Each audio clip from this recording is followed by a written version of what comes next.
Brock Lesnar resmi pensiun dari dunia gulat. Bianca Belair lahiran anak pertamanya. Review dan recap episode NXT hari ini. Dan masih banyak lagi. Selamat datang di Extra News, di mana kita akan bahas berita dan rumor terkini tentang WWE. Brock Lesnar resmi pensiun dari dunia gulat. SummerSlam kemarin benar-benar penuh sama pertandingan dan momen yang seru. Kita bisa ngelihat akhir dari jalan cerita The Shield, plus puncaknya perseteruan antara Obafemi lawan Brock Lesnar. Dan nih ya, kalau Roman Reigns sama Seth Rollins dibilang gak bakal bertanding lawan satu sama lain lagi, ternyata Brock Lesnar malah gak bakal bertanding lawan siapapun lagi buat selamanya. Si The Beast Incarnate ini ketemu sama Obafemi di SummerSlam yang jadi laga ketiga di antara dua pegulat raksasa ini. Nah, The Ruler akhirnya berhasil mengamankan kemenangan dan mengunci skor perseteruan mereka jadi 2-1. Bukan cuma menang, dia juga berhasil dapat rasa hormat langsung dari sang Beast Incarnate. Sempat banyak spekulasi kalau Brock Lesnar bakal pensiun habis SummerSlam, dan sekarang sang Beast Incarnate udah resmi ngonfirmasi berita itu. Waktu hadir di acara Pat McAfee Show, juara WWE 7 kali ini meyakinkan semua orang kalau dia nggak bakal pakai sepatu gulatnya lagi. Aku hadir di sini hari ini buat wawancara ini, biar seluruh dunia dan kalian semua tahu kalau aku udah pensiun. Aku mau ngucapin terima kasih banyak buat semuanya. Di SummerSlam kemarin tuh bener-bener hari yang sangat emosional buat aku. Waktu Obafemi ngebanting aku di WrestleMania, aku langsung mikir, aku nggak bisa lagi ngebikin tubuhku kayak gini. Kayaknya aku udah selesai. Di SummerSlam kemarin tuh akhir dari Brock Lesnar. Udah cukup lah buat aku di ring gulat ini dan buat hal-hal lainnya juga. Lesnar juga ngucapin terima kasih buat para fans yang udah setia nemenin perjalanan karirnya.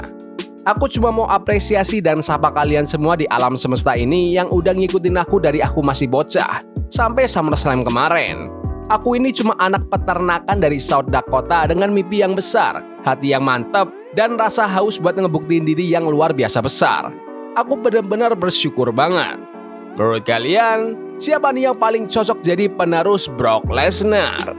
Komen di bawah. Bianca Belair lahiran anak pertamanya. Bianca Belair baru aja ngumumin kelahiran putra kecilnya setelah beberapa minggu belakangan rajin pamer foto-foto maternity shoot dan bersiap-siap jadi ibu buat pertama kalinya. Mantan juara wanita ini sebenarnya udah ngumumin kehamilan dari bulan April lalu waktu usianya udah masuk 6 bulan. Sejak saat itu, dia rajin banget berbagi setiap detail perjalanan kehamilannya sama WWE Universe. Dan sekarang akhirnya dia membagikan kabar kalau putranya udah lahir sekaligus ngasih tahu namanya yang unik banget. Selamat datang ke dunia, Romeo Leonardo Allen Crawford. Tulis dia. Bianca sama suaminya, Montez Ford, udah mengumumkan nama unik anak pertama mereka ini. Oh ya, Montez sendiri udah punya 2 anak dari hubungan terdahulu. Menurut kalian, kapan nih yang pas buat Bianca Belair kembali lagi ke ring WWE? Komen di bawah. Reaksi Chelsea Green setelah menjadi WWE Champion. Chelsea Green membagikan reaksi emosionalnya atas kemenangannya di SummerSlam. Si Hot Mess ini berhasil memenangkan ladder match buat jadi WWE Women's Champion sementara. Pegulat veteran ini ngunggah video di Instagram story-nya buat ngerespon kemenangan sabuk juaranya di acara premium tersebut. Chelsea Green nyebutin kalau kemenangan sabuk juara ini adalah buah dari perjuangannya selama 13 tahun. Dan dia merasa bersyukur banget akhirnya bisa memegang sabuk tersebut. Aku benar-benar emosional banget. Aku ngerasain itu perjuangan 13 tahun lamanya dan aku bersyukur banget kalian semua udah mau nemenin perjalananku selama ini. Plus, ngasih sambutan yang begitu hangat di SummerSlam kemarin. Ini jelas bakal jadi momen yang gak bakal pernah aku lupain dan aku udah gak sabar buat nyeritain ini ke anak-anakku nanti, kata dia. Chelsea sebelumnya emang jadi Women's United States Champion yang pertama kali, tapi dia belum pernah memenangkan sabuk juara utama di WWE sebelum SummerSlam. Rhea Ripley sempat mengalahkan Jade Cargill buat jadi WWE Women's Champion di WrestleMania 2, tapi sayangnya dia harus absen karena cedera. Makanya WWE memutuskan buat bikin posisi juara sementara selagi Rhea masa pemulihan. Menurut kalian, apakah Chelsea Green memang sudah pantas untuk jadi WWE Champion? Komen di bawah. Damian Priest masuk ke dunia Marvel Rivals. Kelihatannya Damian Priest lagi nyoba peran baru yang beda banget nih dari pekerjaannya di WWE. Mantan anggota The Judgment Day ini dikenal sebagai salah satu nama dengan penampilan paling unik di daftar pegulat yang ditunjang sama kekuatan fisik murni buat mendukung kemampuannya di atas ring. Dia mulai melambungkan namanya setelah bergabung dengan WWE pada tahun 2018, perlahan menanjak karirnya sampai akhirnya dipromosikan ke main roster. Damian baru-baru ini diumumkan bakal bergabung di game populer Marvel Rivals. Di siaran pers resminya, dia diumumkan bakal mengisi suara karakter baru di game tersebut, yaitu The Hood. Marvel Rivals sendiri mulai muncul pada tahun 2024 sebagai pesaing langsung dari game Overwatch buatan Blizzard Entertainment. Waktu itu, game ini jadi angin seger buat genre hero shooter dan dengan cepat berhasil mencuri perhatian para gamer targetnya. Di Marvel Rivals, karakter-karakternya dibagi jadi 3 kelas, yaitu Vanguard, Duelist, dan Strategis. Karakter baru yang diumumkan ini, The Hood, bakal masuk kelas Hero Vanguard. Bintang WWE Damian Priest bakal menyumbangkan suaranya buat karakter baru ini yang sebenarnya punya sejarah panjang dan kaya di dunia komiknya. Buat saat ini, kita lihat aja nanti gimana respon para fans dalam beberapa bulan ke depan soal keterlibatan Damian di game ini. Yo soy el final. That's real power. Menurut kalian, apakah suara Damian Priest cocok buat karakter The Hood di Marvel Rivals? Komen di bawah.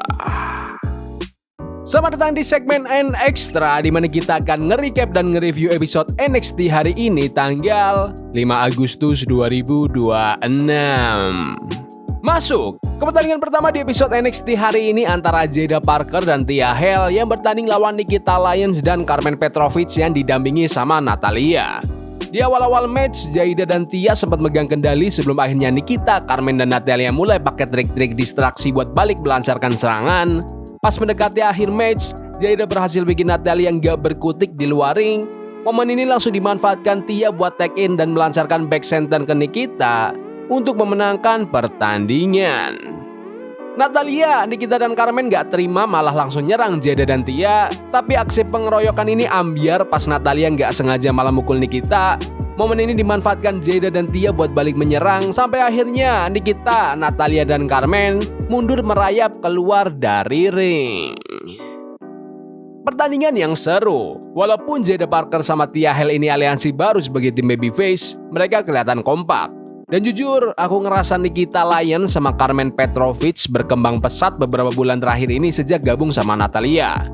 Masuk ke grup atau stable kayak gitu emang bener-bener ngebantu pegulat buat makin fokus sama karakter mereka, dan hasilnya kelihatan sekarang. Kayaknya perselisihan mereka bakal lanjut terus deh. Di belakang panggung, Tavian Heights kelihatan lagi ngobrol sama Myles Borne sebelum match NXT Tag Team Championship mereka. Myles ngasih semangat ke Tavian dan mereka berdua makin mantap buat menegaskan tujuan utama mereka, jadi juara tag team bareng-bareng. Juara NXT, Tony D'Angelo ngasih peringatan keras ke Grayson Waller.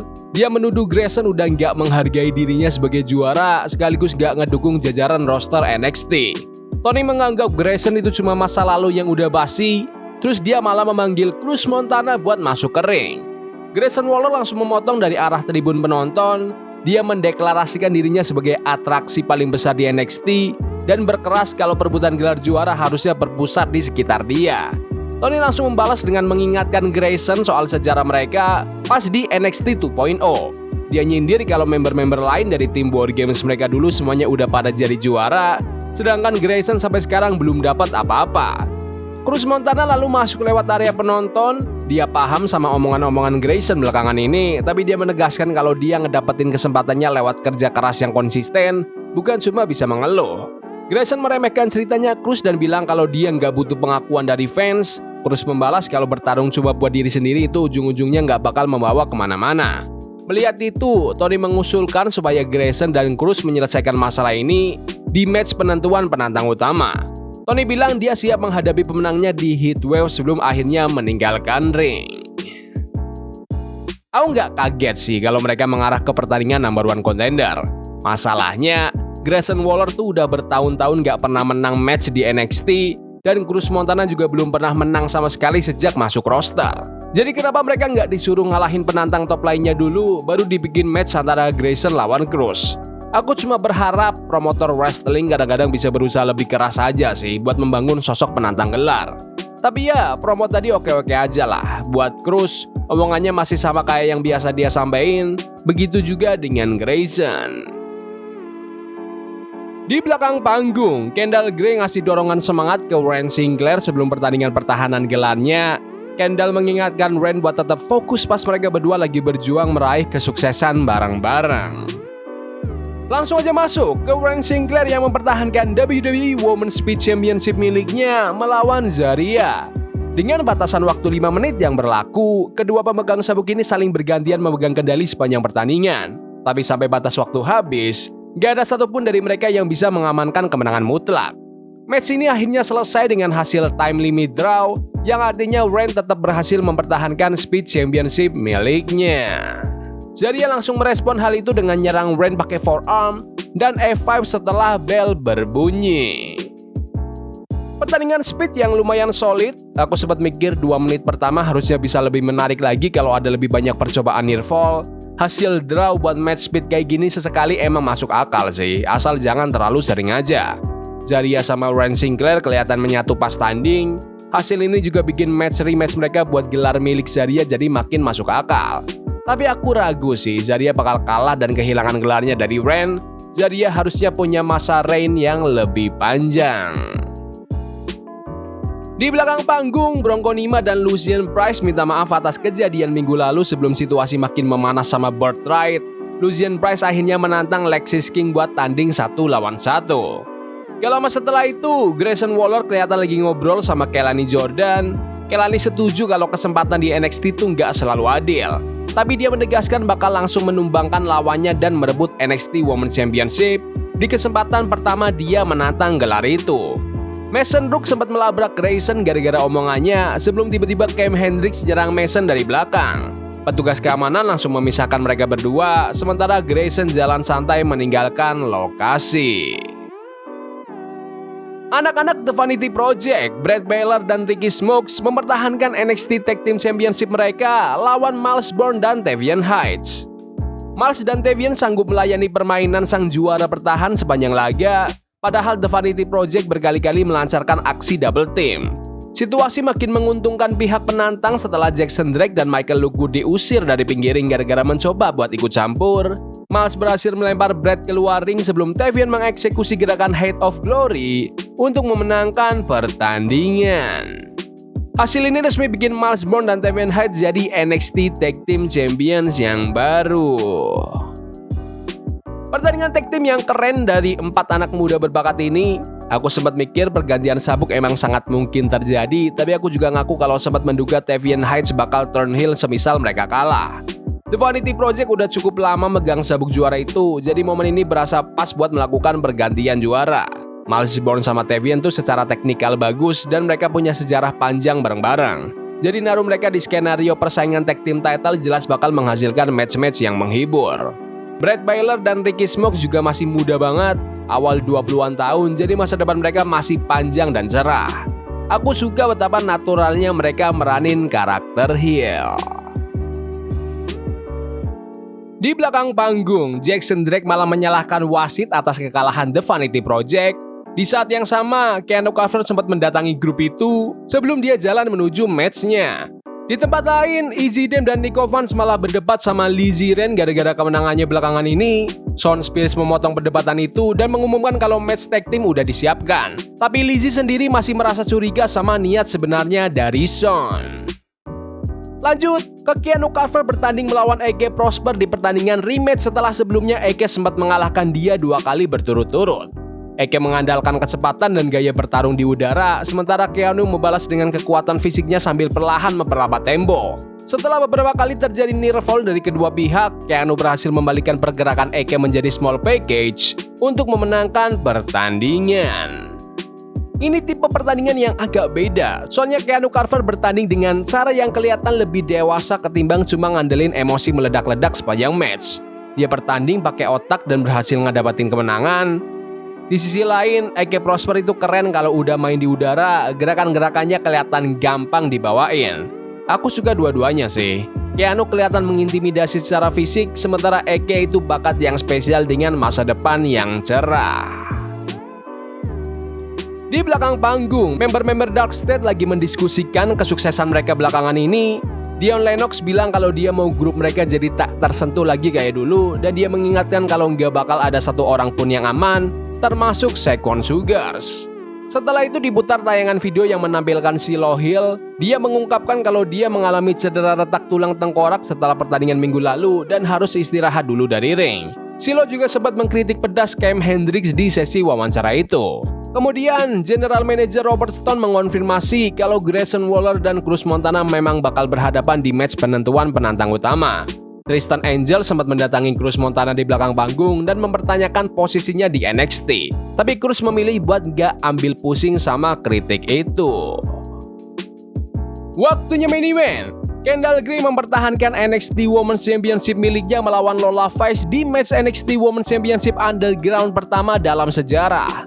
Lola terus mengincar Kendall pakai serangan pukulan, tendangan, dan kuncian, sementara Kendall membalas pakai teknik amatir wrestlingnya meskipun sempat mengalami cedera yang bikin dia harus dapat perawatan medis di tengah-tengah match. Tapi pertandingan tetap dilanjutin setelah Kendall menegaskan kalau dia masih sanggup bertarung. Di detik-detik terakhir, Lola nggak sengaja menghantam wasit sebelum melancarkan kuncian rear naked choke. Brand Sinclair terus kasih dukungan buat Kendall dari luar ring selagi wasit mencoba sadar. Kendall berhasil lolos, lalu mengunci balik Lola pakai armbar yang sangat rapat, sampai bikin Lola melambaikan tangan tanda menyerah. Hasil ini bikin Kendall Gray sukses mempertahankan NXT Women's Championship miliknya. Kendall Gray dan Lola Vice saling memberikan rasa hormat. Lola mengangkat tangan Kendall sebelum akhirnya mereka berdua berpelukan di tengah ring, sekaligus menutup episode NXT hari ini. Satu lagi pertandingan luar biasa dari dua perempuan yang sangat berbakat. Aku rasa semua orang yang nonton ini juga udah tahu kalau Kendall Gray yang bakal menang. Tapi apresiasi tinggi wajib diberikan buat mereka berdua dan tim penyusun cerita yang berhasil menjanjikan jalan cerita seolah-olah Lola Vice hampir menang beberapa kali. Kendall ini luar biasa banget membawakan cerita kalau dia lagi nahan sakit akibat pendarahan tapi masih bisa bangkit dan ngedapetin kemenangan. Lola punya kredibilitas yang kuat di match tipe-tipe kayak gini, jadi keputusan bikin Kendall menang lewat cara bertahan dari gemburan lalu bikin Lola tap out adalah langkah booking yang cerdas. Aku ngerasa match tipe underground emang durasinya pas segini sih, gak kecepatan dan gak kelamaan. Aku juga suka match mereka pas di Great American Bash kemarin, tapi yang ini benar-benar beda secara gaya pertarungan. Keren lah. Kayaknya ini bakal jadi penampilan terakhir Lola Vice di NXT juga. Memang belum ada pengumuman resmi sih, tapi kelihatannya besar kemungkinan dia bakal nyusul pacarnya Damian Priest ke brand SmackDown dalam waktu dekat. Aku berharap dia bisa sukses di sana. Beberapa bintang cewek di SmackDown agak kurang dimaksimalkan sih sekarang, sayang banget. Jadi aku harap Lola bisa dapat alur cerita yang pas dan berbobot. Kalau buat Kendall sendiri, masa jabatannya sebagai juara kan masih baru banget ya. Jadi aku ngebayangin dia bakal punya run yang panjang, bahkan bisa lebih dari 200 hari. Oke, secara keseluruhan ini berasa kayak salah satu show NXT terbaik sepanjang tahun ini. Aku nikmati dari awal sampai akhir, tapi paruh keduanya benar-benar menonjol. Paruh pertamanya agak lambat sih, walaupun aku suka segmen promo di awal. Di paruh kedua, aksinya padat dan seru, ditambah pertandingan Kendall Gray lawan Lola Vice ngasih kita satu lagi match luar biasa di antara mereka. Aku juga seneng ngeliat Miles Bourne dan Tavian Heights merebut NXT Tag Team Titles dari The Vanity Project. Gak ada cerita yang bener-bener panas banget sih di NXT saat ini, tapi aku jujur nikmati produk yang mereka sajikan tiap minggu. Bikin bintang yang kalah sekalipun kayak Eke Prosper atau Nikita Lyons, Carmen Petrovic minggu ini kelihatan jauh lebih oke dibanding beberapa bulan lalu. Aku suka ngelihat proses perkembangan dari roster-roster muda ini. Intinya, begitu bel berbunyi, pihak NXT percaya penuh sama talenta yang mereka punya buat ngasih pertunjukan yang terbaik. Dan para roster ini membuktikannya secara konsisten. Tapi berjalan gimana episode NXT hari ini? Bagus? Gak bagus? Komen di kolom komentar. Jangan lupa tonton video full recap dan review SummerSlam tahun ini serta subscribe, like, bunyiin lonceng biar nggak ketinggalan berita dan updatean terkini tentang WWE.